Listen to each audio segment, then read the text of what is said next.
yeah. I think even the manga differentiates Dragon Ball Z, and Dragon Ball Super. No, they're all different. They're not all like it's not one continuous saga. Like you can't read Yeah, Dragon Ball and then Dragon Ball doesn't roll into Dragon Ball Z. They're completely different sagas. That's what I'm saying. yeah. That's what I was saying. Is that because the manga is just Naruto. There's Naruto and then Naruto Shippuden. But in the manga, But yeah, in the Dragon Ball franchise, there's Dragon Ball Z, yeah, and Dragon Dragon. Ball Super Yeah, mangas. Naruto is as a manga is all one thing, but it's presented as an anime. It's like there's different like okay, you have Naruto when he's a kid, and then you have Naruto when he's a young adult. Dragon Ball Z, like even before, isn't like Naruto the manga where it's all one continuous manga and he grows up. Dragon Ball is there's Dragon Ball which is like 15 issues. And there's Dragon Ball Z that's like 20, 25. And there's GT, which I don't think GT had a very good manga run because like people were mad. And then there's Super, which there's the anime for Super, and then there's the manga for Super. But they're they're different. It's like it's kind of like in comics. There's Amazing Spider-Man and Spectacular Spider-Man and Uncanny Spider-Man. Like there's those are all different. Like they're all under the Spider-Man mantra, but they're all like Variations. yeah, you The can't. Dragon Ball Z manga is only 25 issues. Oh, that's No crazy. volumes. Volumes or Volumes. 25 volumes. I Yeah. guess.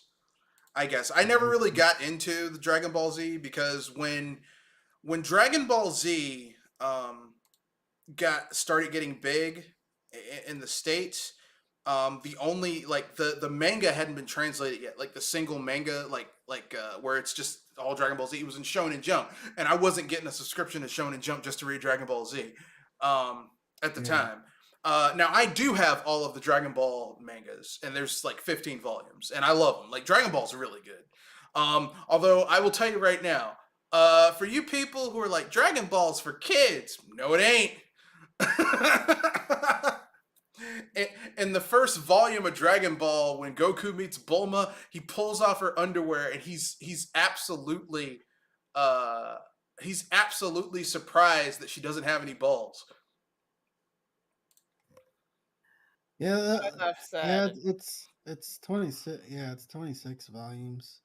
Eh, I was Well, right. it's just I guess you can get 200 episodes out of 26 volumes. I Yeah, don't know. and especially when I mean, like I will say this much about Dragon Ball Z. Dragon Ball Z, like each of the sagas, like the Saiyan saga was pretty good. The Namek saga was pretty good.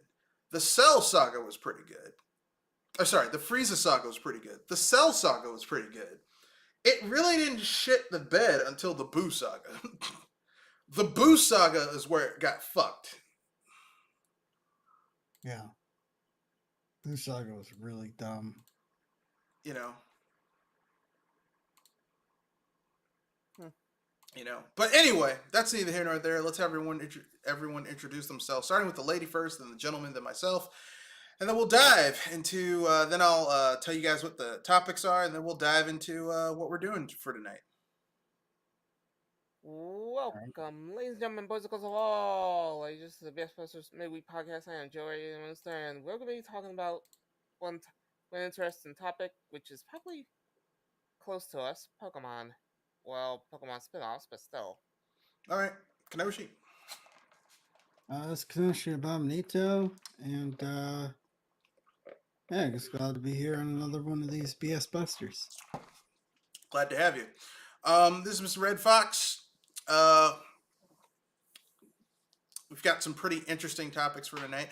Basically, the thing that sparked a lot of the topics that we're covering tonight is that I got Koromon like Friday last week, and I was like, I'll try it out because it was on my Steam wish list because I got the demo for it. And I was like, this looks like a better Pokemon. And I played it, and I'm like, this is a better Pokemon. So, speaking of a better Pokemon, I guess we'll go over these topics. So the first topic is Koromon itself. Any questions, comments, all that type of stuff. The second topic after that will be tabletop games with Pokemon-like mechanics. Because Sunday I went to a friend's house and we played a tabletop game where one of the classes was a summoner, and so essentially, someone on my table basically played a summoner, summoning monsters to fight for them. Pokemon style, but not that stupid shit Pokemon does. Oh, you're Pokemon fan. Like the monsters were murdering people. It was pretty fucking awesome. Then we'll move away from Pokemon into sequels that are better than their precursors. So, kind of like how Street Fighter 2 is much better than Street Fighter. How to become a well-rounded gamer. The topic after that, we will ask the question: why haven't we gotten a good insert popular IP game yet? Because there's tons of games that there's tons of IPs that are like, this is made for a video game. Why haven't we gotten a good video game based on this IP yet? And finally, we'll wrap it up with unpopular opinions and sign off. So I guess we can get started with Koromon. So before I go any further, anyone here familiar with Koromon? No, not exactly. As somebody that keeps up with the gaming news, I have checked out Koromon, and I actually felt it was pretty neat for a game that's kind of that's Pokemon-like, as far as some people say it. Okay, then. So I will share Koromon's trailer. So then screen share that so There you go. people can see what it is. And this is Koromon.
All right, so that was the quick little launch trailer for Koromon.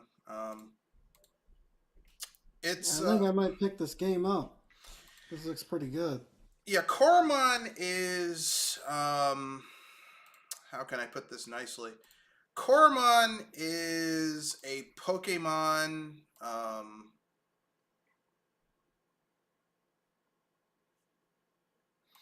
I mean, basically, if I had to imagine, you know how Pokemon's been basically stagnant for the last 15 to 20 years. Yeah. Imagine someone played Pokemon Ruby, Sapphire, Sapphire, and Emerald, and said, "This is pretty awesome, but I think I can do better," and that's Koromon.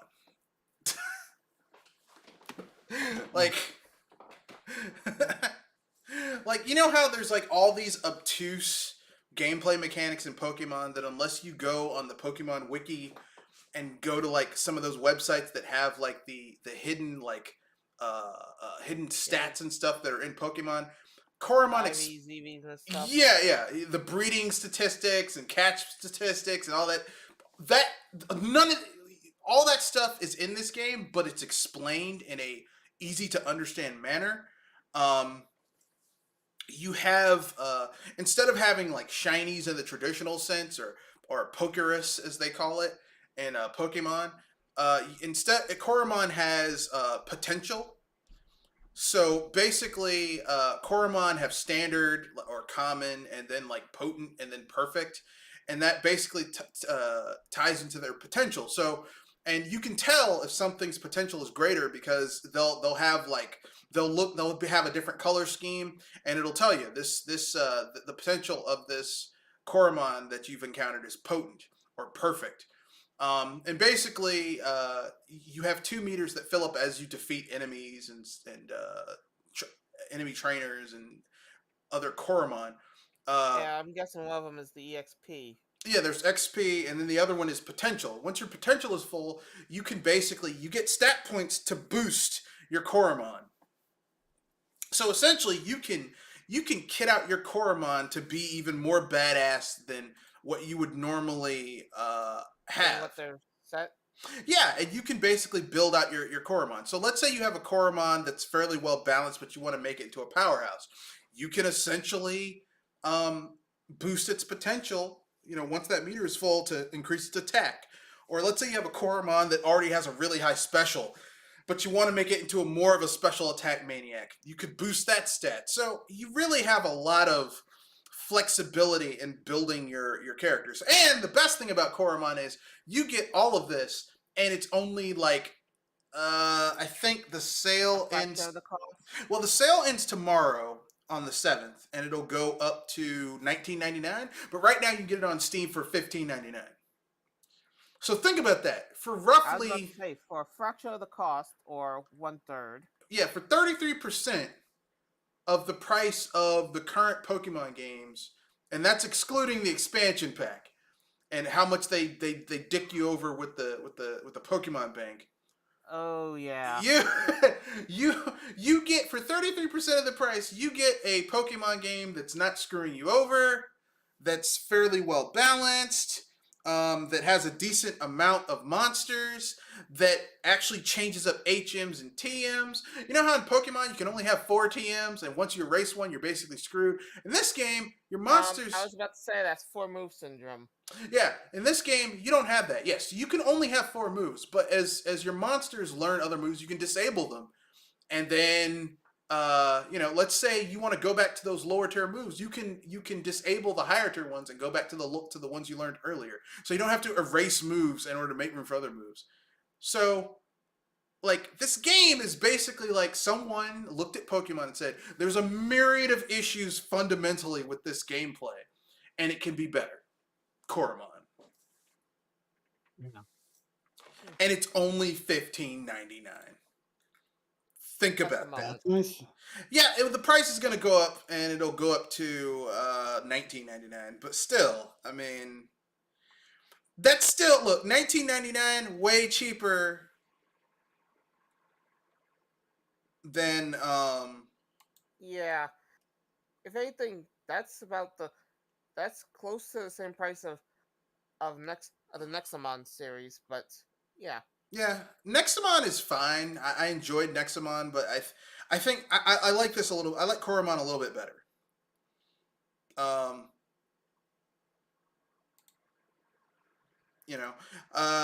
Individual moves don't have PP like in Pokemon. Instead, you have like a shared pool called SP, which is your stamina points, and special points for your special attacks. Some attacks use 0 special points. Some use 4 or 5. There are status effects that you can give enemies that put them under strain. So special attacks can use double the amount of stamina to use. The game is really good. It's really good. It's really good. You can overcharge your stamina by giving your Koromon certain items. So you can take it from like 25 or 28 to like 35 or 40 if you overcharge it. So yeah. I was going to say that you do suffer a penalty for overextending your Koromon's energy. No. Huh? No, you don't. It just overcharges it. So let's say hypothetically speaking, your Koromon has maxed out SP at 30, right? And you give it a SP cake that basically overcharges it to 40. There's no penalty. You just it's been overcharged over 40, which means for that brief moment of time, you can spam the heck out of your strongest attacks against certain types of enemies. That I actually like, but I was thinking of of what penalties you suffer if you if you go into the negatives with your energy. You That's don't go one into the thing I always negatives. worry You about. just your character just can't do anything. Like Okay. you can make your Koromon rest, which restores 50% of its SP. Okay. So I mean, there is some balance there where it's like, okay, like I have no SP left. I have to let my Koromon rest. But yeah, the game is freaking awesome. It really does. It's basically like Pokemon, but better. Like, you know, if you're annoyed with how Pokemon has basically stagnated and there's no real innovation with the franchise, Koromon, it's a better Pokemon. I can at least agree with you on it being a better Pokemon in a sense, at least at the current moment. I mean, considering that there's no incentive for the Pokemon company to make their games better because, you know, the people who buy Pokemon games just continue to buy them, no matter how stagnant the franchise is. At least I jumped that ship already. Heck, like, hey, we're taking away features that were in the franchise 2 or 3 games ago, and we're going to charge you more to add them in. Well, sign me up. Here's my money. That's a lot of Pokemon gamers now. They don't care. They're like Disney fanboys. We're gonna charge you $165 for an adult's meal, and we're gonna charge the kid, your little kid who can barely eat half of a full hamburger, $27.84 for a full meal plus tax for both of you. And the food's not that good any goddamn way. Disney World, the most magical place on earth. Oh boy. I got words, but I'll say it off air. Yeah. Pokemon fans are like that. They just don't. You know, they will accept. I'm not saying that every Pokemon person is like that, but a lot of them, they will accept anything as long as they get their fix. You know, Kenosha, you have any thoughts before we move on to the next topic? No. It's nice. Like I said, it's nice to know that there's other people, you know, improving on the Pokemon formula. Yeah. I remember back in the day, there were Pokemon clones that actually were really cool. Like Atlas had their friggin' Pokemon clone. Let me look up the name of it. I was gonna Atlas's say Pokemon clone. I think it was Joker, if I got it right. No, that wasn't it. It was called something else. Robopon. Oh boy. Robopon was a Pokemon clone, and Robopon was cool because like Robopon, like you had robots that had their own like little stuff, and you could equip them with weapons and stuff that made them do more damage, which makes a lot more sense than Pokemon. It's like, well, I gave him this berry and it made him do something. Like that's just stupid. I'm sorry. I have a bad roll with Robopon. Really? Yeah, and this is from the Game Boy days. Yeah. I had Robopon on the Game Boy. I will admit that Robopon on the Game Boy wasn't great, but sorry, Robopon was published by Atlas. It was made by Hudson Soft. But yeah, I loved Robopon. I thought it was really good.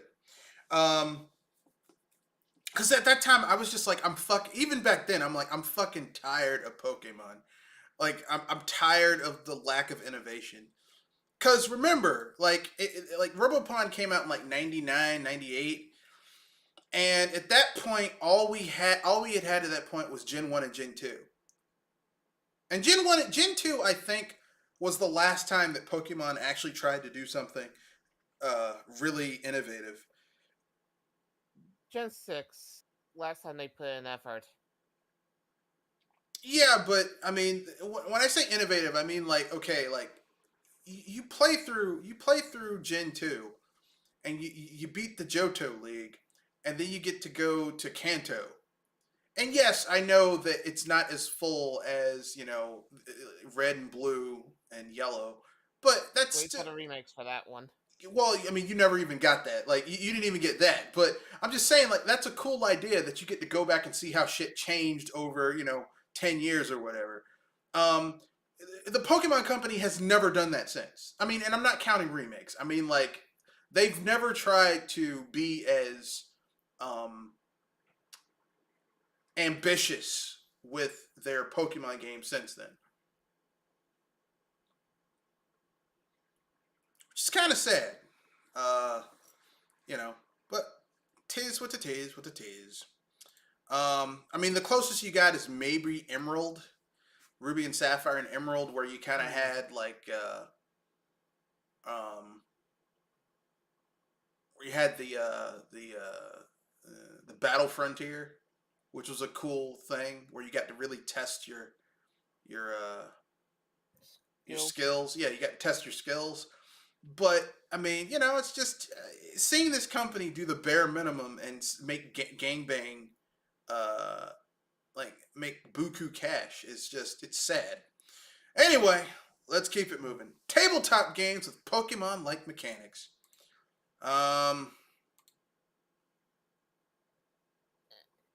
And this is probably going to be the weird part because this is kind of where I would say some of the elements of what I'm into is would be ideal. Um, One tabletop that I think might be that, and I'm kind of reaching a little. I think it would be a Yu-Gi-Oh board game of all things. I can see that.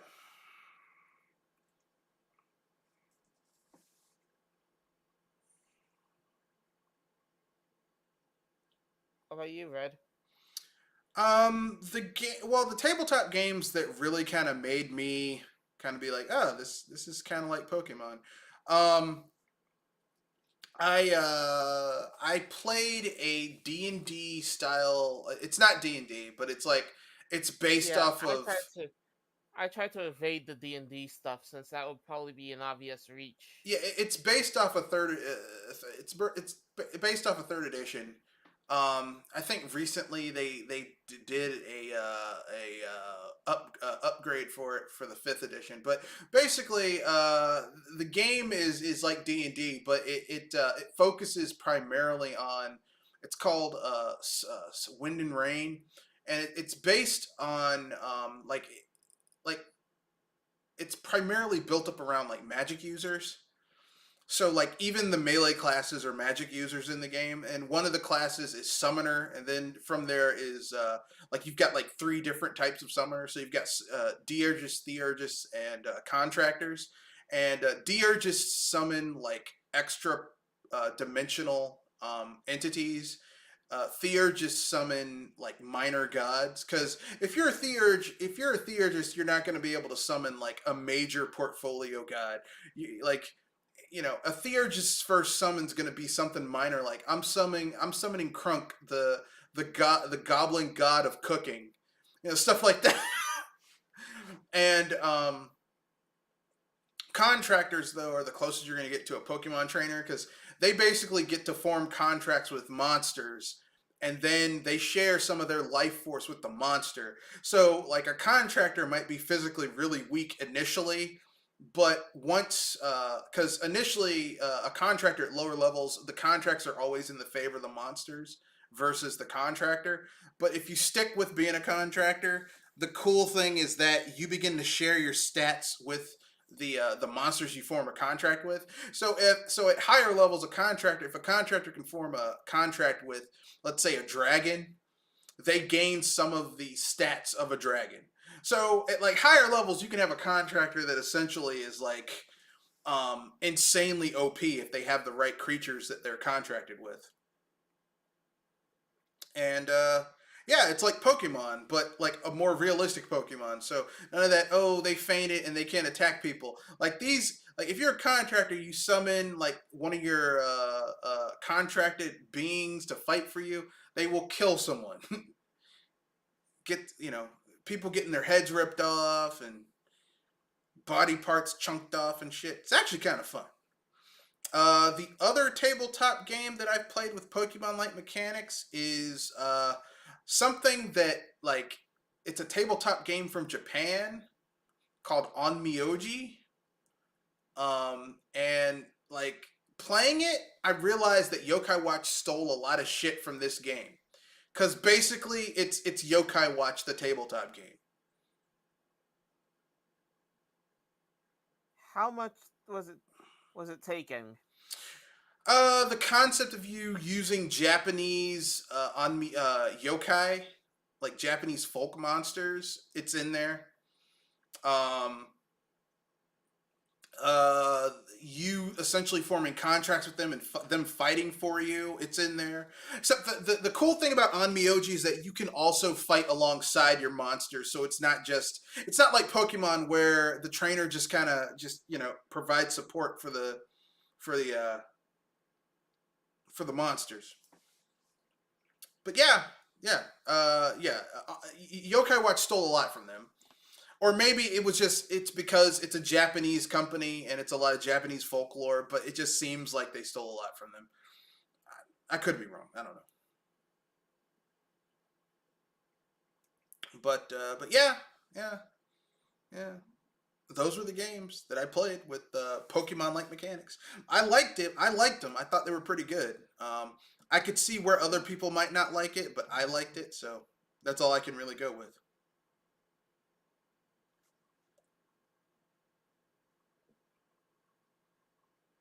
Comments, questions, concerns? Nah, I'm not. It's not that I'm not very literate when it comes to tabletop games. So That's probably just me and Red then. All right, we'll keep it moving to the next topic, which is sequels that are better than their precursors. So these are video game sequels where like the sequel is so much better than the previous game that it's just better to play the sequel, like Street Fighter 2. Like there's no reason to ever go back to the original Street Fighter. Not even for posterity. I got two of them, and one of them is another Capcom game. Mega Man 2, and the other one will be Donkey Kong Country 2. I will agree with you on Mega Man 2. I would say Donkey Kong Country 2 I agree, it's better than the original Donkey Kong Country, but the original Donkey Kong Country by itself is pretty goddamn good. Like, there's really... Yeah, I was going to say that the first one got overshadowed by the second. It did, but it's like it's not like the first Donkey Kong Country is so bad that you don't need to play it. Whereas Street Fighter is so bad that Street Fighter 2 is so much better than the first Street Fighter that there's no reason to ever go back to play the original Street Fighter. Like, zero reason. Like, there's no, and the same thing with the original Mega Man. Like, the first Mega Man is a curiosity. Mega Man 2 is so much better. You know? Heck, Mega Man 3 is better than Mega Man 2. But the difference in quality is, like, minor. Whereas Mega Man 1 is just, ugh. It's bad. It's bad. It's so bad. Kenoshi, you have any games where the sequel is better than its precursor? Yeah, Jack 2. Jack 2 and 3. Because the first Jack and Daxter seemed kind of experimental. In the sense that they kind of wanted to establish that world and those characters. That game was super short. You could beat the game in an afternoon, and it wasn't particularly that great. It's kind of a somewhat lazy collectathon. So All right, I agree. And plus, the and Mar platforming was shit. and Super Mario 2 USA, which is a controversial statement. That it's better It was than just no. more. I agree. It is a better game than Super Mario. Like I'm Super talking Mario, about Super Mario 2 USA or Super Mario USA, known in Japan. yeah, Super Mario 2 USA is better than the original Super Mario Brothers. Super Mario Brothers is not terrible, Yeah. but it's a very simple 2D platformer. But I mean, like, looking at it in hindsight, like at the time, Super Mario Brothers was one of the most advanced 2D platformers in existence at the time. But like seeing what came out a few years later with Super Mario Brothers 2 USA, Super Mario Brothers, all you're doing is just running to the left. That's the entire game. You're running to the left and running and dodging stuff. Super Mario Brothers 2 added a lot of gameplay features that are still a staple of the Mario series now, like keys and finding secret doors, and Mario picking up enemies and throwing them at other enemies. Like you didn't have that in Mario 1 at all. The different Yeah. characteristics between like each of the playable characters. You didn't have that in Mario 1. Now in Lost Levels they added Luigi's uh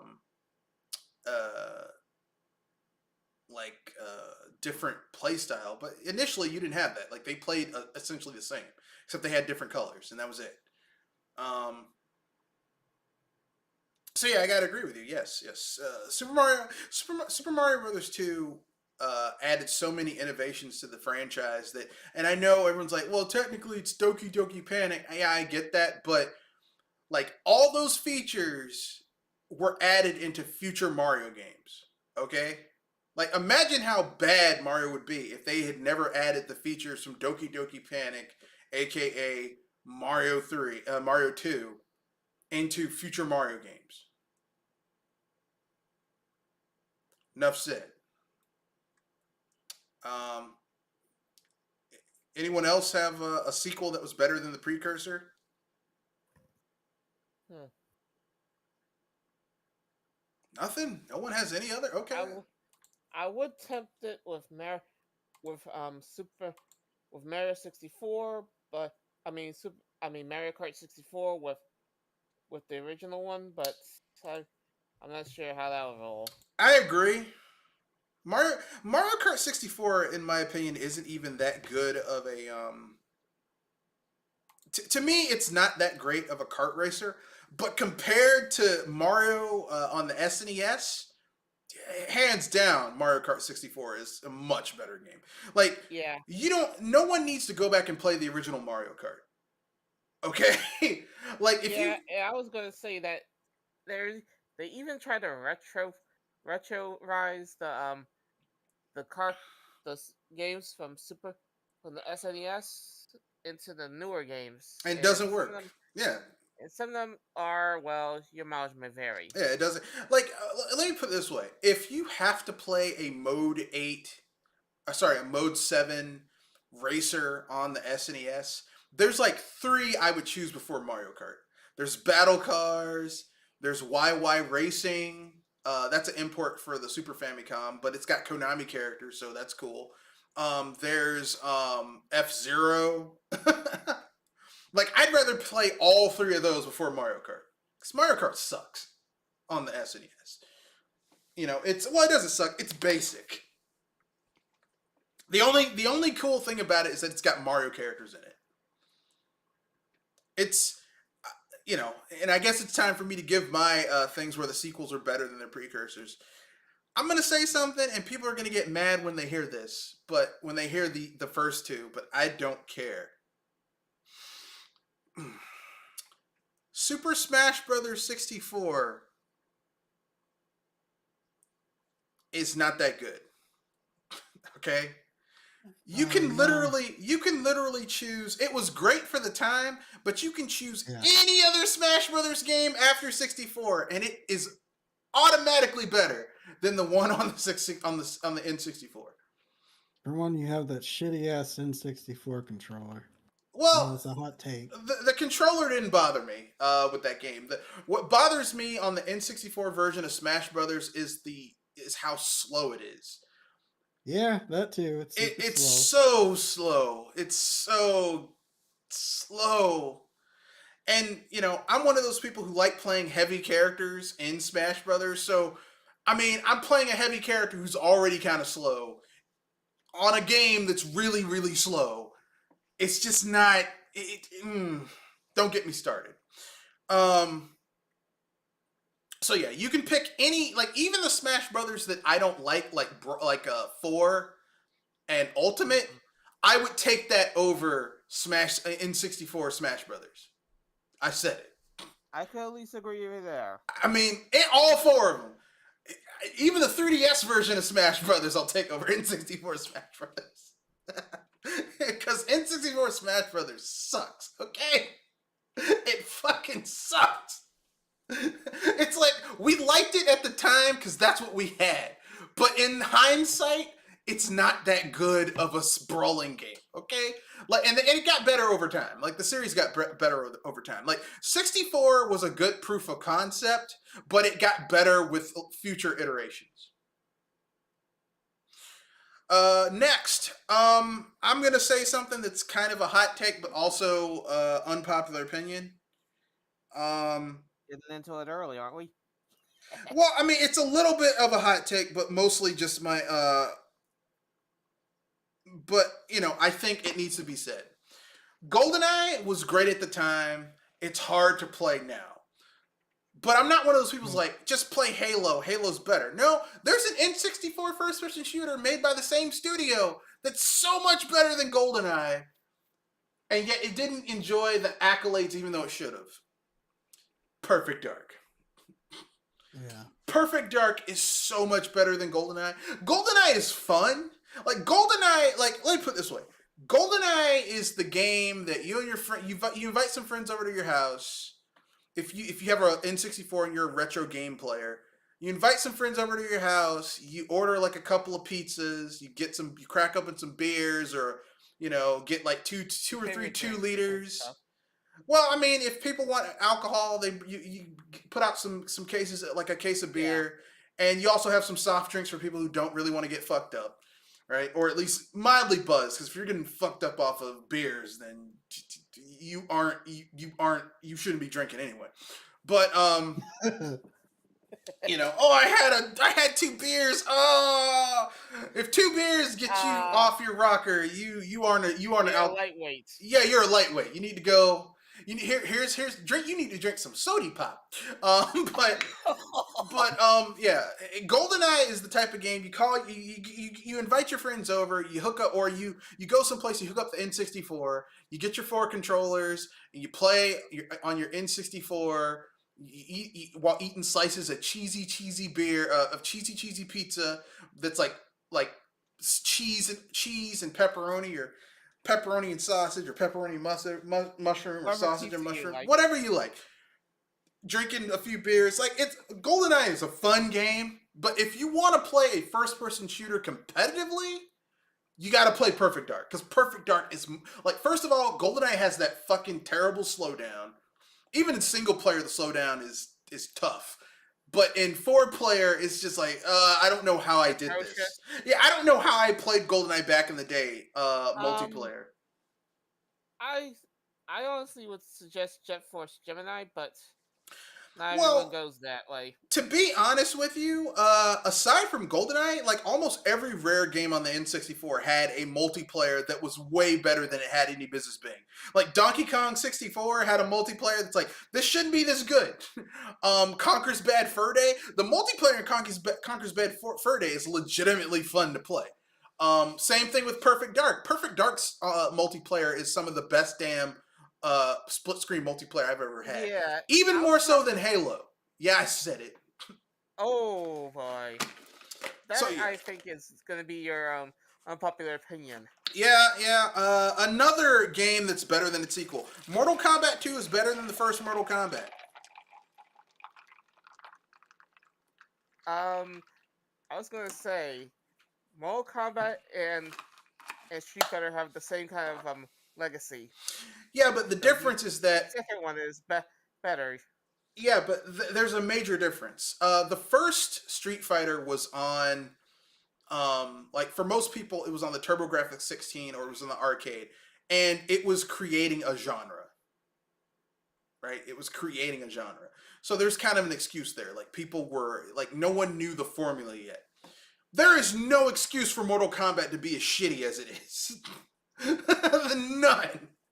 The first Mortal Kombat, aside from it just sucks. It's like Mortal Kombat 2 is a better game. It's got more players. It's better. It's more well balanced. It's a better game. Let's see what else. What other?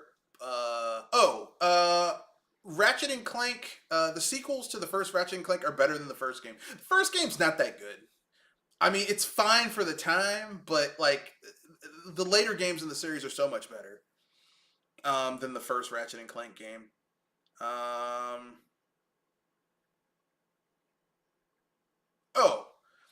And another sequel that's better than its precursor. Legend of Zelda 3 Link to the Past is better than the first two Legend of Zelda games.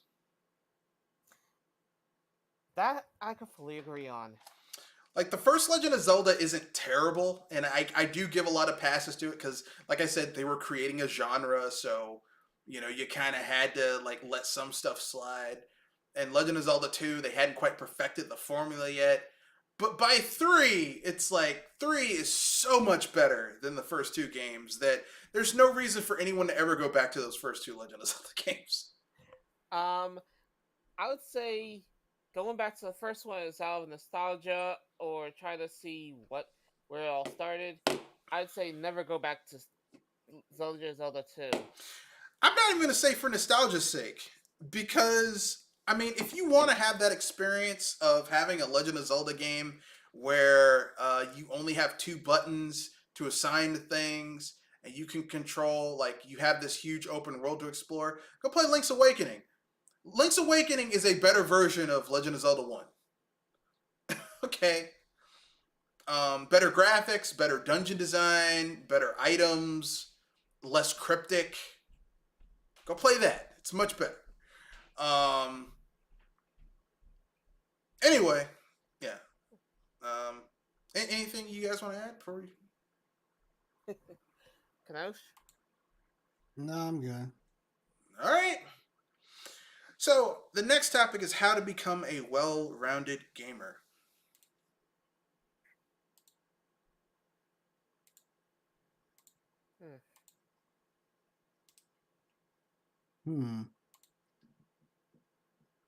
I would say, don't be afraid to play. Don't be afraid to try new things. I agree.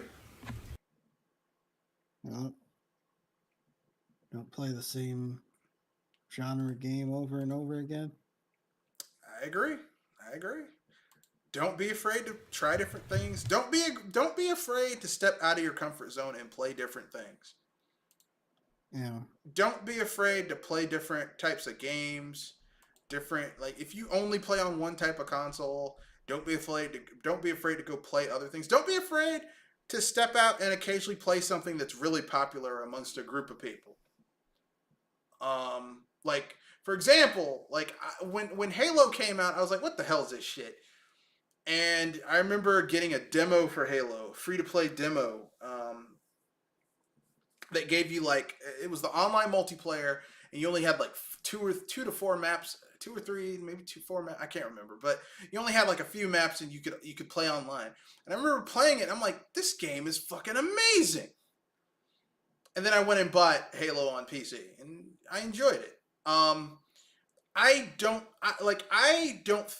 think that a lot of gamers cut themselves off, or at least for a time cut themselves off from other gaming experiences because they got caught up on marketing. And I know what some people say, it was the console wars. I don't think it was. Because even though we talk, like, even though in the third and fourth gen, people were like saying Sega does what Nintendo don't, and Nintendo does this. It's like everyone had that friend who had the other console, and you would go to their house and you play those games and realize, oh, these are actually pretty fun. You know. Um, so I think in order to be a good gamer, you should play other stuff and do like play other stuff and play different things and not just be like I'm only gonna play this, you know. Yeah. Oh god. Because sometimes you'll be pleasantly surprised. Like I remember when I got my Sega Genesis and I bought Fantasy Star 4. Now I had tried to play Fantasy Star 1 and 2 and 3 at a friend's house because they had that Sega version that was like had the built-in Sega, like you could play Sega Master System games on it as well. And I was like, yeah, this is fine. Um, with the first Fantasy Star. But then I played Fantasy Star 4 and I was like, this game's fucking amazing.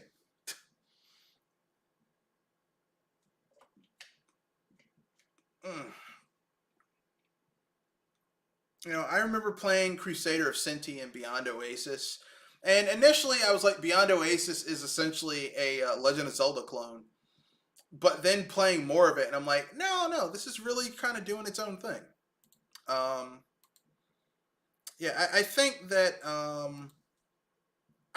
one of the cool things about gaming is when you essentially expand your horizons and try different things. I think that's what makes people into a well-rounded, well-balanced gamer. What do you think, Jewel? Hmm. I feel like this topic is one of those your mileage may vary things because sometimes you may find things that help you expand, and other times you'll find utter trash.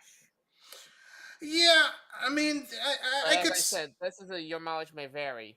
yeah, I could say that that could be to an extent on a lot of things, but you'll never know until you try. Um, Yeah, that's the reason why I said your mileage may vary. you'll never know if something is utter garbage until you at least go out there and try it. Like for me personally, I would rather go out to to a restaurant that I've never been to and try something there, and then determine if I really don't like it, than just stay eating at the same place that I know is going to give me the same thing every time. Because then I can at least say, well, I tried it and I didn't like it, versus me never trying it. So then when I talk shit about it, people are gonna be like, "Oh, did you try it?" No. Then shut the fuck up. There, and there's a reason why reviews exist at times to at least save you from having your stomach turned inside out. That is true. That is true. Um, I would say that the biggest trying other like the thing that really helped me become a more well balanced gamer back in the day was when my family could finally afford to get a decent computer and I could get into PC gaming. Because at the time, it's like I had a Nintendo console and nothing else. Then my family could finally afford a computer, and so like a lot of games that were on the PlayStation and stuff were also being on computers, so I could play those games that way. And then like once I started getting a little bit more money, like I got like an old used Sega Genesis and a PlayStation One, stuff like that. Well, not a PS2, like a PS2 Fat that was backwards compatible. And when that happened, that really kind of opened up my horizons because I'm like, oh man, there's a lot of good games on these other consoles, and that kind of helped me become a better, more well-rounded gamer. Yeah, don't let another console, don't let another be like, don't snuff your nose at another console because it has a game that's not on your console. Yeah, You know, don't be like, because I'm not getting that console because for dumb reasons. yeah, you'll base. I mean, because the way I feel about it now, when I see someone who's like, I only play like these three franchises. I only play these three franchises and nothing else. I'm just like, I don't get it. I mean, I get it if you're kind of, but you're not much of a gamer. You just like to come home after work and play a few rounds of COD before heading to bed or whatever. Yeah, But the but problem, I don't mind those people. It's just when people come and they start acting like they start knowing stuff. Acting yeah, like they know something. yeah. Well, I mean, This is wrong. if people use something for catharsis, like there are people who bought a Game Boy and they only had Tetris on the Game Boy. That's all they played on Yeah. their Game Boy was Tetris. Or people who bought a Wii and only played Wii Sports. Um, I don't have anything against those people, but those people are like ultra casuals. The thing that gets me is when there are people who call themselves gamers. They self-identify as gamers, and then you ask them what they play, and they're like, "Well, I only play like three things," and I'm like, "Okay." And then they want to dictate how gaming should go, which is the worst thing. But anyway, yeah, basically, my advice to anyone to become a well-rounded gamer is the same thing I would advise people who want to become well-read. Don't just stick with one or two genres. Branch out and read different things. There are other books out there besides Twilight, Harry Potter, and 50 Shades of Grey. Yeah, yeah, yeah. Just letting you guys know that. And you have to and expand the complexity of what you're reading. Like if all you ever read was Dr. Seuss, not that there's anything wrong with Dr. Seuss, but there's other shit out there to read than Dr. Seuss. Okay. All right. I like the Lorax just as much as anyone else. Hop on Pop, Green Eggs and Ham, The Grinch. I like that shit, but you know what? Red fish, blue fish, one fish, two fish. I like that shit as much as the next guy, but there's more to reading than just reading, um, really easy to read kids books. Just like there's more to gaming than just playing, Wordle and Pixel and Bejeweled, COD, FIFA, Madden, World of Warcraft. WWE 2K.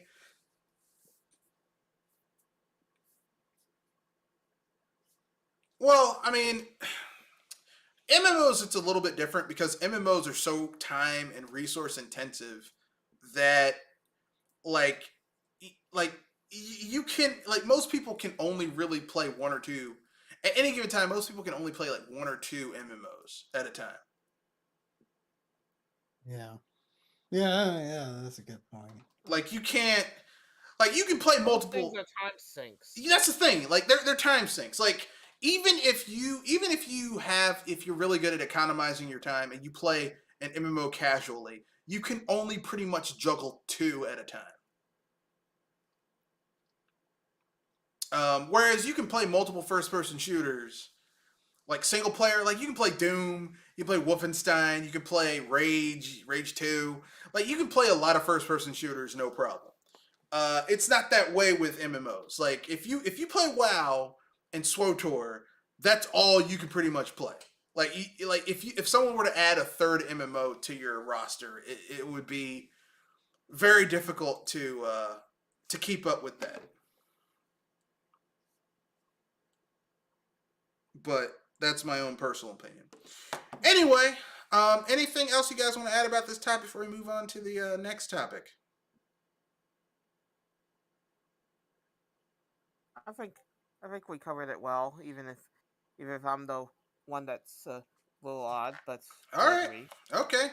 So we finally will. Our final topic is we're gonna ask the age-old question: why haven't we gotten a good insert popular IP game yet? Now, the reason I say this is because I was looking at the Steam page for the Cowabunga collection for TMNT. I was like, wow, look at all this cool shit that's coming out for TMNT. Because I remember a time when we had good TMNTs, you couldn't turn around in a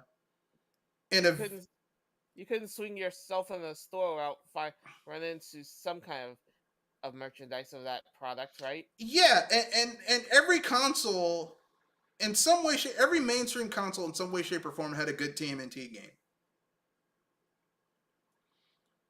You know, Yeah. whereas now there's some IPs where it's like this is perfect for like okay, like I went to go see the Batman, right? And in the Batman, Robert Pattinson's Bruce Wayne Batman just beats the shit out of a lot of people. I mean, there's a lot of ass whoopings going on. I'm like, why isn't there a Batman beat 'em up video game? Like this would Sure, be it would I only think be there was one for the Sega Game Gear, but it wasn't no. I very mean good. now. I mean now. Like No, I know no. back in the day there were Batman beat 'em ups because I mean you had the good shit like the Batman that's on the NES made by Tecmo. Sorry, Technos. Or sorry, Sunsoft. I mean, there was good shit back in the day. I'm just saying now, it's like where are the good it's rare uh as ever. you know, Sorry about that line. I mean, there was a time where you couldn't turn around you were getting like Marvel based video game properties. Now, okay, we got Spider-Man from Sony. Apparently they're also working on Wolverine. But where's our Hulk video game?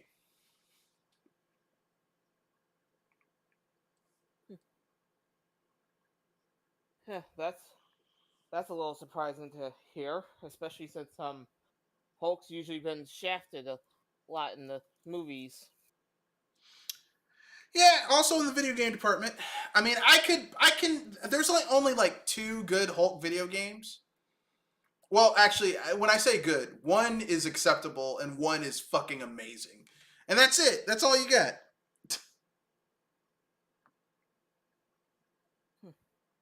You know, it's kind of sad, really. So, are there any games? Are there any IPs, pop culture IPs? You're like, why isn't there a video game about this? Hmm. Um, this is probably just the weird person in me a little, but why have I mean, after seeing all the superheroes join up in some sense in a fighting game, I'm surprised there's no beat 'em up versions. Yeah, that's true. The last time we had a beat 'em up where a superhero team teamed up was Captain America and the Avengers, and also Capcom's side-scrolling platform beat 'em up called And I'm talking about this with DC because oh DC. No, yeah. The last time we had the closest you're gonna get where a team up where they're beating up people is Lego Batman 3, and Lego Batman 2. yeah, because I was gonna say Marvel Ultimate Alliance probably would fit the bill for Marvel. Yeah, that's true. That's true, and that's actually a good game.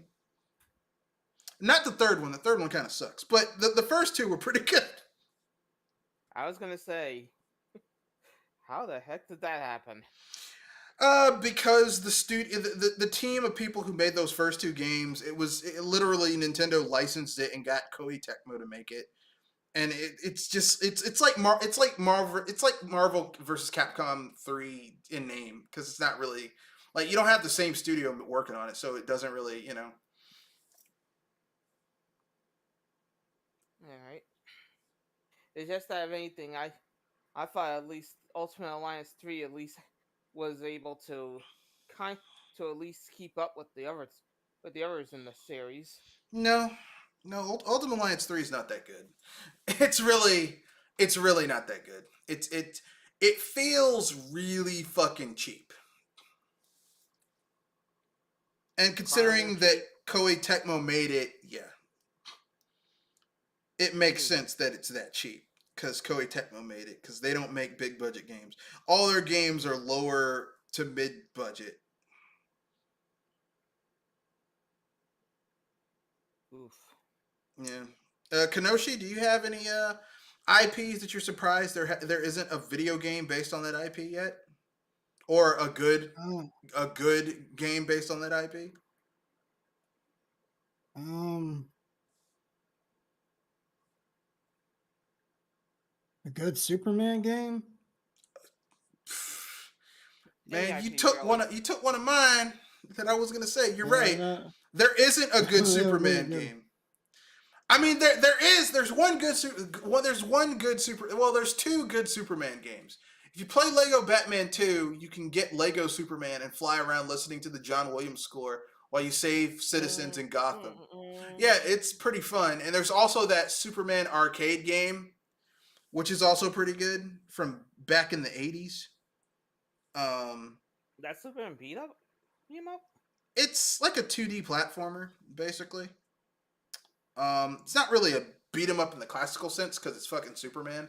There is there is the death of Superman, the life and death of Superman, the beat 'em up game, but that game sucks. I mean, it's fucking terrible. It is a bad game. Um, so maybe they could reskin that and call it Man of Steel the game. It'd be just like the movie. Um,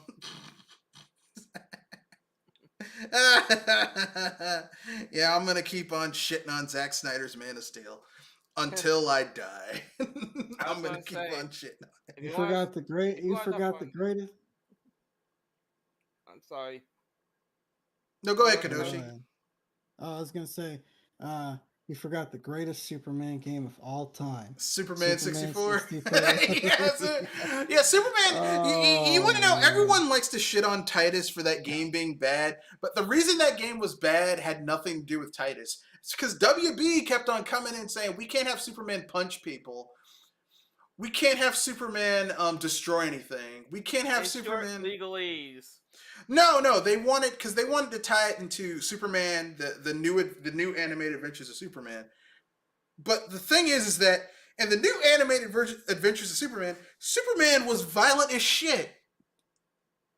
And yet they held Superman back. Yeah, it's weird. It was weird. But yeah, the new Adventures of Superman was actually a pretty good TV show. Too bad we'll never get a good Superman video game. And it seems like we won't be getting. It seems like after 1980, we won't be getting a good Superman movie either.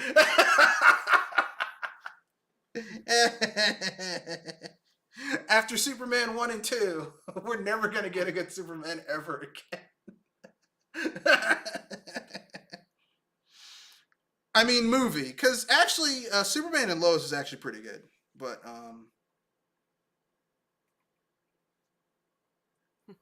that's a different tale. That's the exception to the rule. Yeah.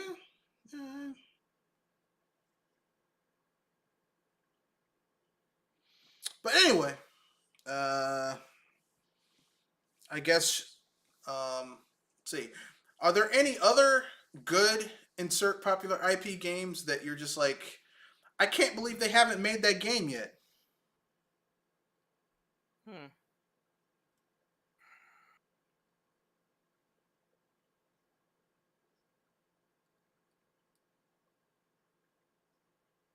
Nothing really comes to mind that I can think of before going into other IPs, at least that has been out.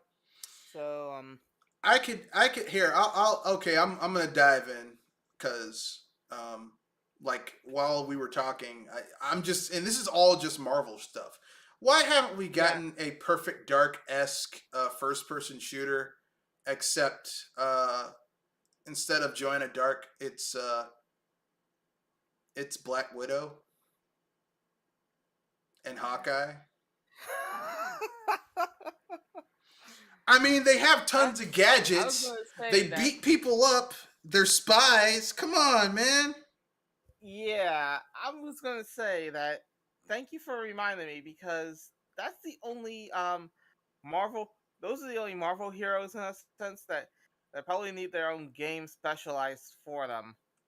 No, that's nothing special about it. I mean, when Netflix did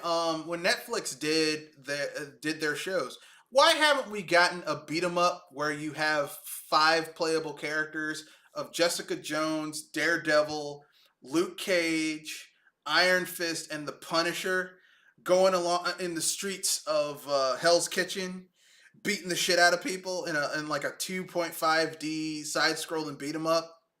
And hell, why not add Spider-Man in there since he's always helping to protect Brooklyn? He's a street level hero too. Why haven't we gotten that? Probably because nobody thought of how all of them connect. I mean, they're all Marvel At least the ones characters. at the They all high- exist in the higher same up. universe, so why not? What else? Why haven't we gotten a just a Fall at the Hulk Ultimate Destruction?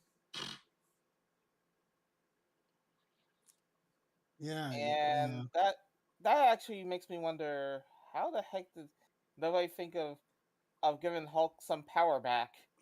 At least if he's not going to be powerful in the movies, at least give him power in the games. Well, the cinematic universe is different from the comic book universe because I recently got finished reading they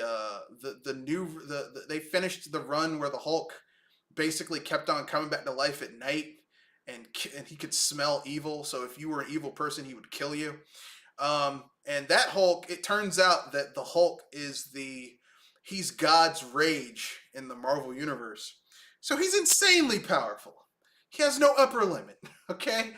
And yet, but that is not the same Hulk that exists in the Marvel Cinematic Universe. They're two completely different.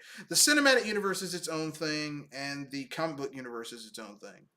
Yeah, that's what I was saying. That if we're not going to get a strong Hulk in the movies, can we at least get a strong Hulk in another sense? Because I think they were trying to with the cinematic universe. I think they were trying to strike a balance, and they were trying to make it unique enough for people who are into the franchises, and easy enough so that people who didn't know all the continuity could get into the movies too. Yeah, it's yeah. debatable if they did a decent job of it. Yeah. They tried, but they like the Marvel Cinematic Universe made like 5 mistakes where I'm like, you fucked up. You fucked up. One of them was with the Hulk. Well, they fucked up with the Hulk 3 times. Well, actually twice. Like, ironically, everyone likes to talk shit about the Ang Lee Hulk movie, and I can get why people didn't like it. Because they didn't want to show the Hulk like destroying a city and killing innocent people, but that's what the Hulk does. He's literally he's rage personified. No, he's rage personified, but the Hulk, like, remember Trigun, where they had Vash the Stampede, where he's the human typhoon? Yeah, that's the Hulk. Yeah. He's literally like, look. He's basically a force of nature. He's a force of nature, okay?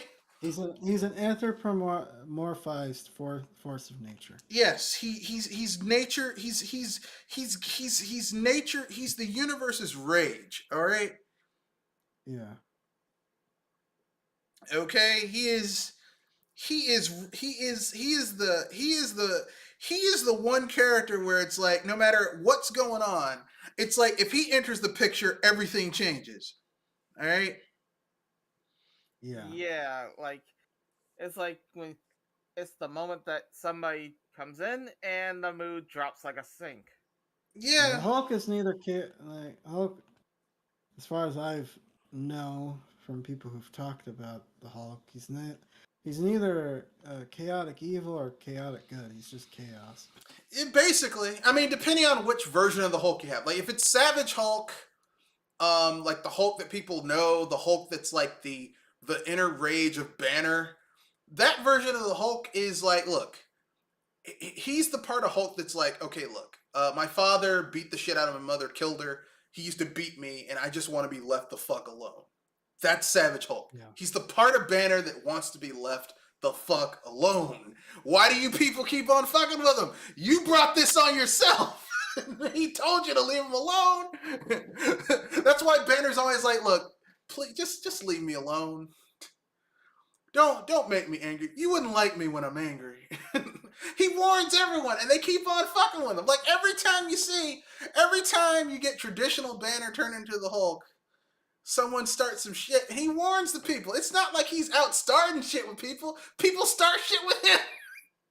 Like some rednecks take him out of a bar and beat the shit out of him. I'm like, well, you brought that shit on yourself. I'm sorry. You shouldn't have done that. Those guys are gonna be riding their motorcycles with the motorcycles up their rear ends. Yeah. Okay. All right. Most of the people when Banner hulks out, most of the time it's because someone did some shit that he warned them not to do it, and they did it anyway. Someone's been stupid and they asked for it. The Hulk is like your parents saying, "Hey, don't do this, or I'm gonna beat your ass," and you do it, and then you act surprised when you get your ass beat. It's like, why'd you beat my ass? I told you not to do that. Why'd you do it? Not that I advocate beating children's asses, but I'm just saying, like someone tells you not to do something. Asking for it, they get it when they keep on pushing for it. Yeah, someone tells you not to do something, you do it anyway, and then you act surprised that there's punishment involved with it. The Hulk, they fucked up in Ang Lee's The Hulk because they wanted to. They thought it was too violent. That's why in Ang Lee's The Hulk doesn't fight any real supervillain until the third act. They turn the Hulk's father, David Banner, into the Incredible Absorbing Man. And in the second act, they have the Hulk fighting mutated dogs, which is just fucking stupid. But if you look at... That is weird as F. Yeah, Ang Lee's The Hulk is, cinematographically speaking, it's a gorgeous looking movie. Like, the special effects in that movie still really hold up. Especially if you watch it in IMAX. But... Man, I remember when I first saw the advertisements for that movie, like, the Hulk really looked like the Hulk. From the cartoons, the bright green. Yeah. At the time it didn't look ridiculous.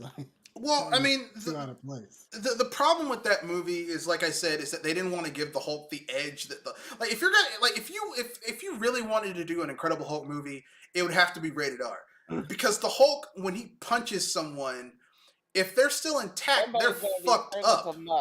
Yeah, they're gonna get pulped. Like, the Hulk destroys a building. The people in that building didn't get out. They're fucked up. It's like... And, no one wants to do that because they want to make the Hulk into, like, a sympathetic hero. But he isn't. He's a human... He's a mutant. He's a human disaster area. He's a human... He's a disaster. He's an earthquake, a tornado, and a typhoon, and a flood combined into one. And a radioactive meltdown combined into one. Yeah. All that combined into one package. Yeah. So... That's at least about 10 feet tall. So then they nerfed him in the second Hulk movie starring Ed Norton. And that was unfortunate. And then you have, the Hulk in the MCU. Yeah, and he's kind of underpowered. That they clearly put a restraint on him. Yeah, well, I knew that they nerfed the Hulk when they had Iron Man's Hulkbuster costume beat the Hulk. I'm like, this is some bullshit. Right here, I was like, this is some fucking bullshit. No, fucking bullshit.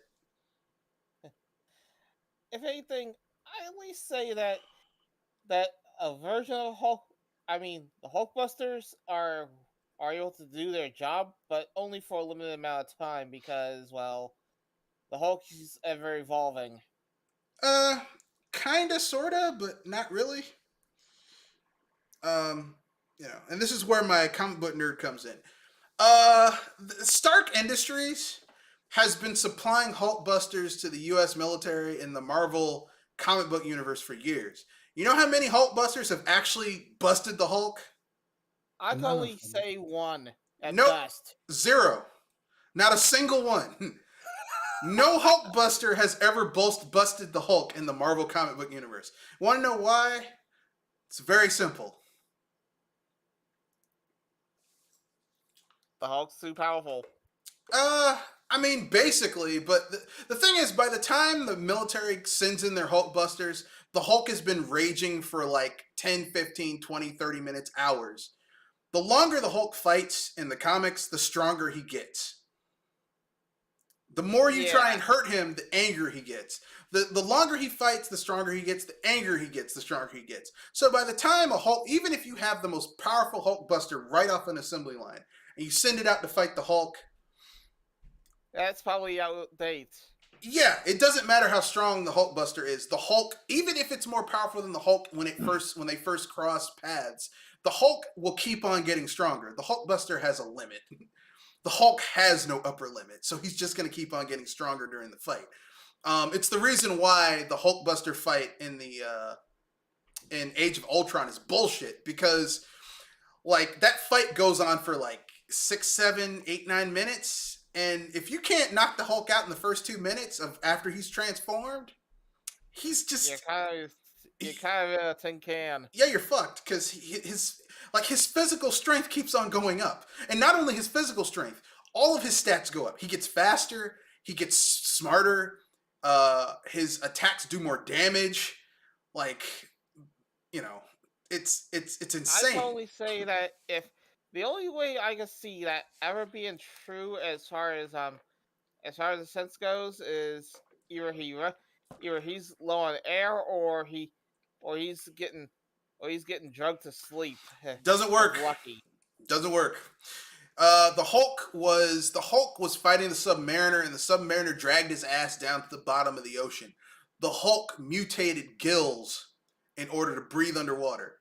He was launched into space. He mutated an ability to breathe space, to breathe the void in space. The Hulk is the ultimate survivor. The Hulk's ability to survive is so strong that when he got his alien wife pregnant, it's in his DNA, and she died, and the planet she was on exploded. The unborn child in her womb that had 50% of his DNA survived. Now, how the fuck can you translate something that fucking powerful into the cinematic universe? You can't. It doesn't. He breaks the Marvel. Like, literally, if they had the Hulk as powerful as he is in the comics and the cinematic universe, you'd have no need for the rest of that team. Thor, Black Panther, Spider-Man, Iron Man. Like, everyone else would be like, well, shit. I mean...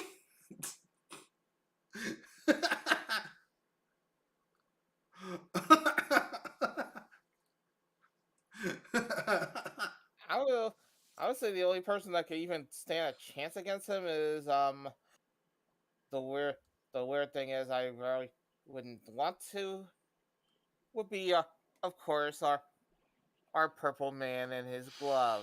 Who, Thanos? Well, to be fair, in the comics, when Thanos fought the Hulk, he did beat the Hulk, but that's because the Hulk got cocky, and it was Professor Hulk he was fighting, and Professor Hulk was talking shit. But Professor Hulk isn't really the best form of the Hulk.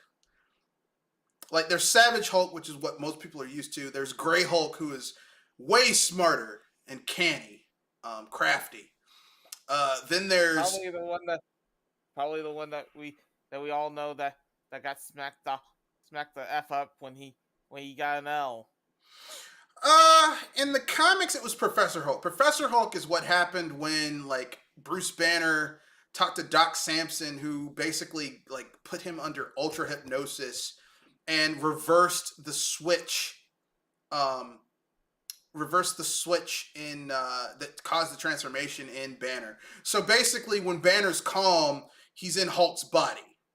When Banner gets angry, he reverts into the Hulk, but his body turns into Banner. So he turns into Savage Banner, basically.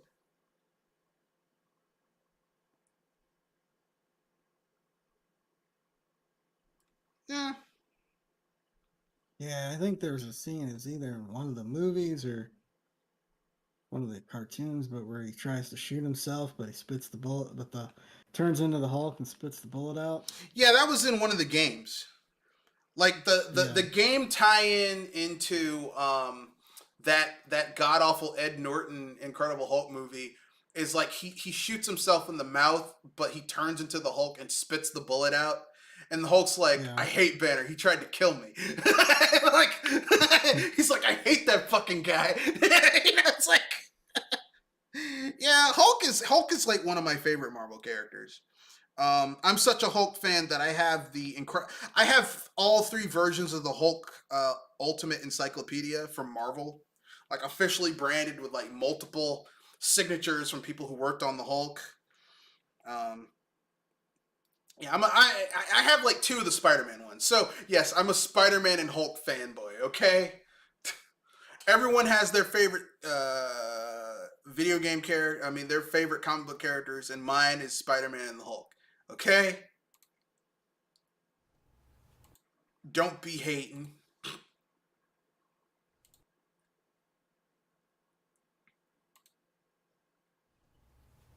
Even though some people will, but yeah, I'm a Hulk fan. Um, but anyway, yeah, uh,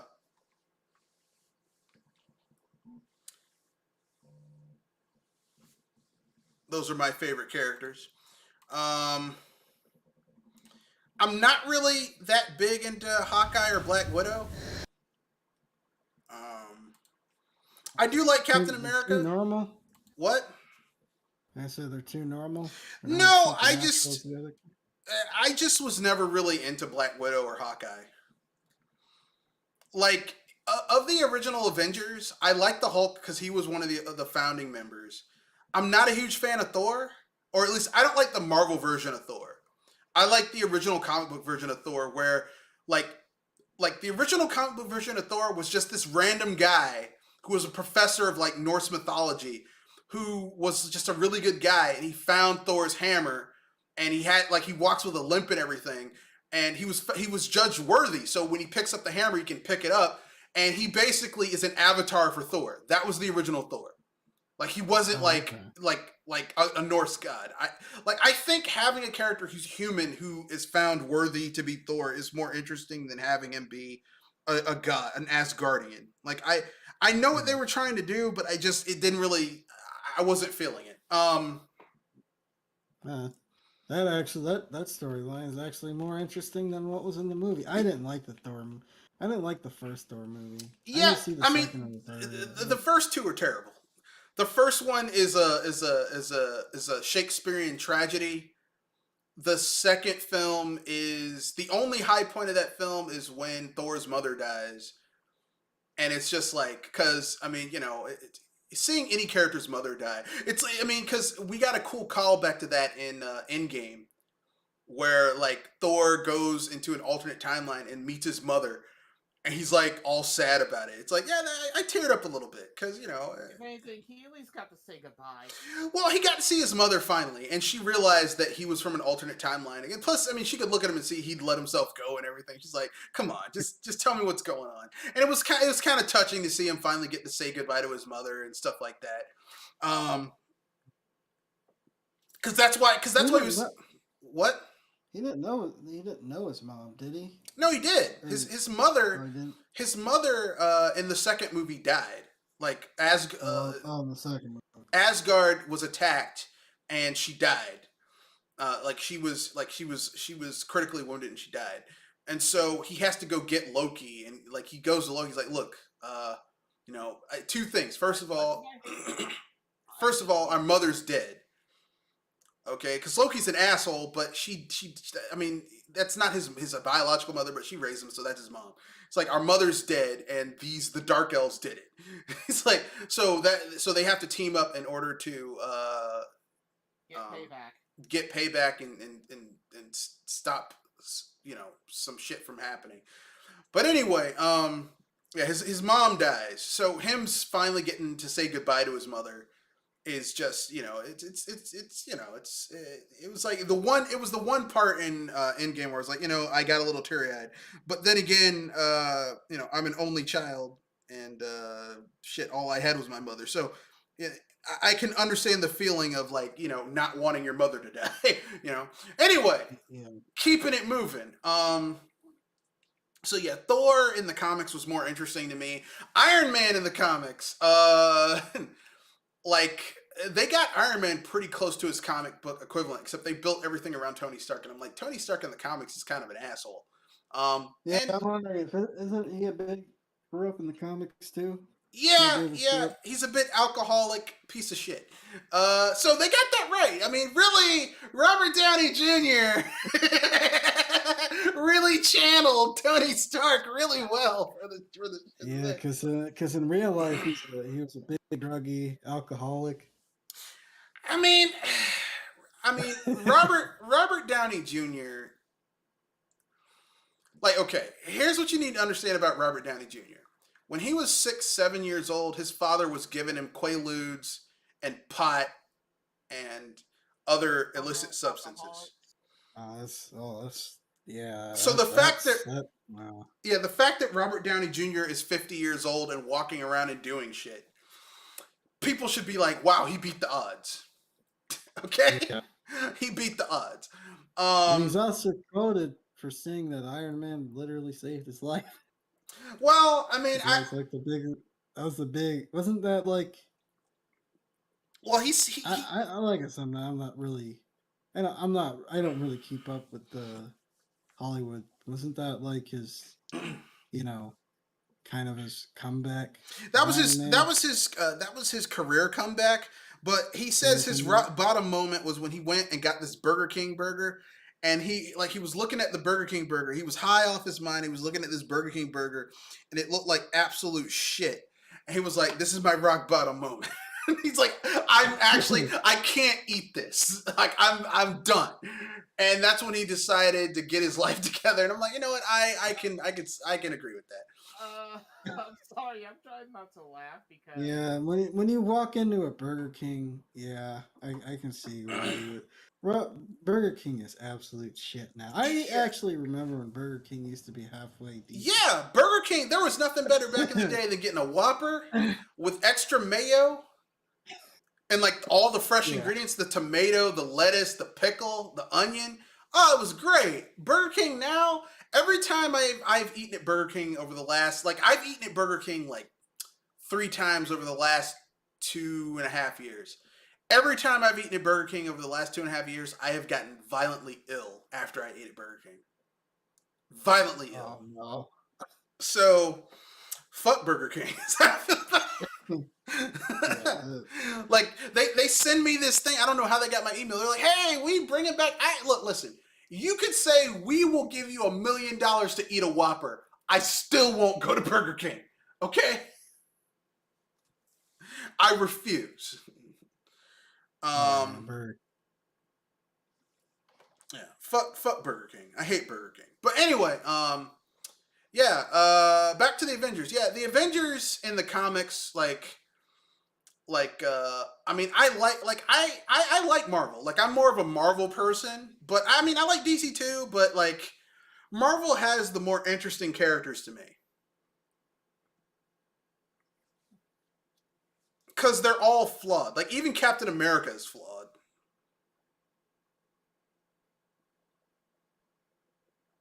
But anyway, I guess we'll get to the final bit, which is unpopular opinions, and then sign off. So, final bit is unpopular opinion. This is where we state an unpopular opinion or a hot take about something, and we give our explanation for why we have that opinion, and people can attack the position using logical apologetics or not, and then we agree or disagree, or agree to disagree, whatever. So who wants to go first? Unpopular opinion. Sonic somehow has a better functioning game than Square Enix. Who? Sega has a better functioning game than Square Enix with Sonic Forces, of all things, beating up the Avengers. Yeah, but that's not a fair comparison because Sonic Forces came out what 2 years ago, 3 years ago. Yeah, I don't know. Yeah.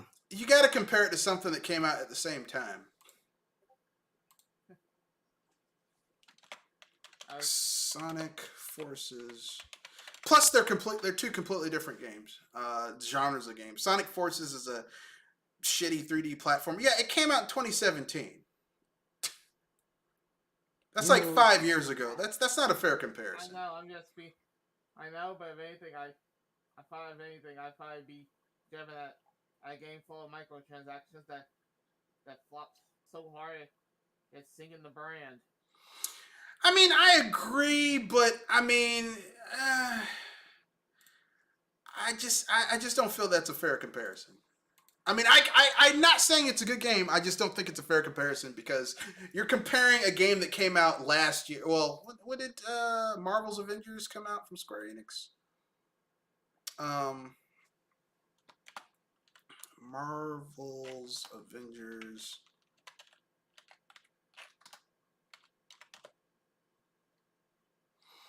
And It came out 2 years ago. I was comparing flops, so Yeah, it came out like I can't compare a game that came out 5 years ago to a game that came out 2 years ago.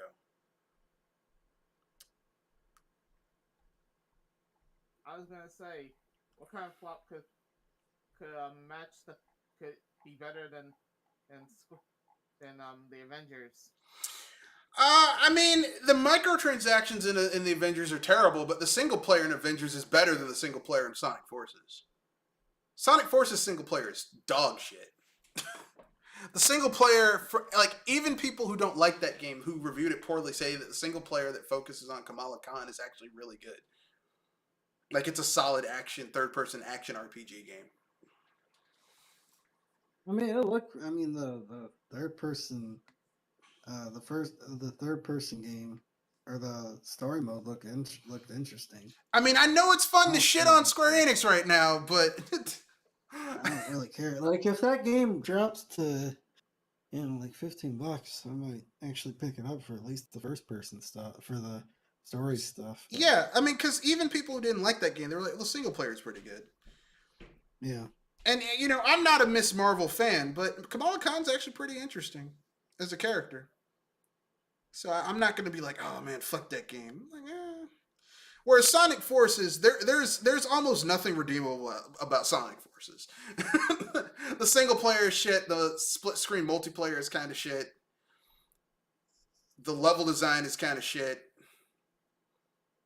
The character customization is kind of shit.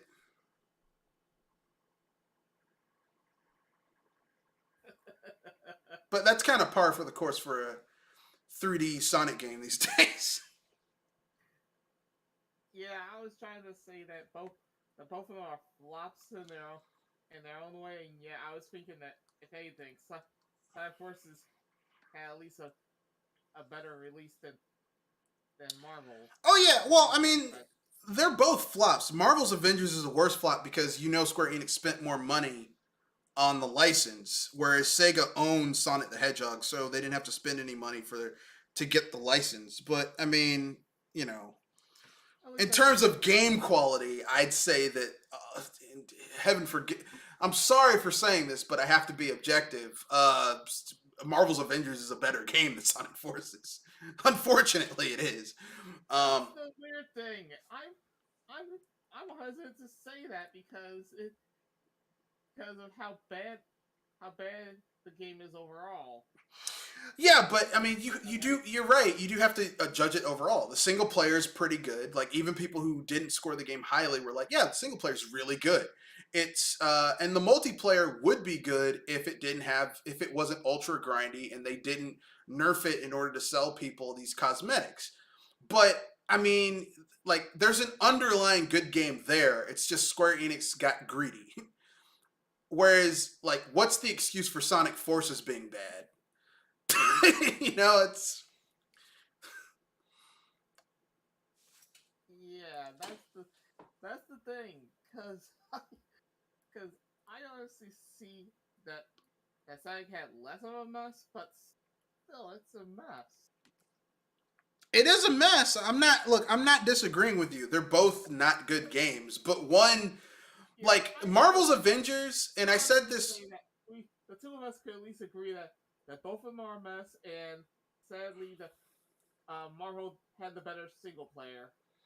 Well, I'll agree that both of them are a mess, but I would say they're not like Marvel's Avengers financially is the bigger flop because it was more expensive to make that game than Sonic Forces. But Yeah, like there is like you know looking at it as objectively as I can, there is a good game in Marvel's Avengers. It's just it's buried under bullshit business decisions made by Square Enix. Whereas Sonic Forces is just a bad game. Like its level design is basic, its character design is basic, its story is basic. Like there's no redeeming features about that game. much um much as I would want to say that there's at least something to be happy about, and I think the only thing that would be the music. yeah, but I mean, if the music is that good, I'd rather just buy the soundtrack than play the game. Yeah. Like that's anyway. Do you have an unpopular opinion, Kenoshi? We'll agree to disagree. No, I think this week. I say we can talk more about this after the cast because this is just fun. All right. My unpopular opinion, I kind of hinted on it earlier, but I'm going to say it again. GoldenEye, I know a lot of people love GoldenEye. I know everyone's like, GoldenEye, it's the best thing ever. GoldenEye is a fun game to play with a group of friends, but you could pick any of the other rare-made games that have online that have split-screen multiplayer, and it's better than GoldenEye. Jet Force Gemini, Conquer's Bad Fur Day, Banjo-Kazooie, Banjo-Tooie, Perfect Dark. All of those have better split-screen multiplayer than GoldenEye. Enough said. That's my unpopular opinion. I can at least agree there. Um, you know, but GoldenEye had hit the perfect storm because I'm gonna let you know a little secret. GoldenEye isn't even that good of a James Bond movie. The only reason people remember GoldenEye is because of the video game, not because of the movie.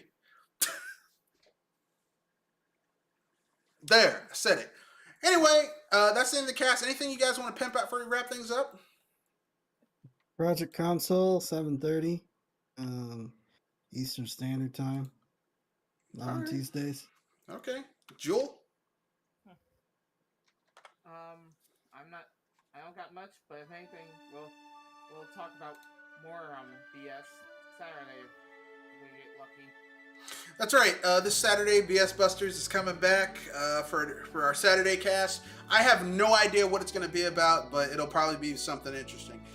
That's the end of the cast. Rate, comment, share, subscribe, and Hype responsibly, and we got through it without talking about them.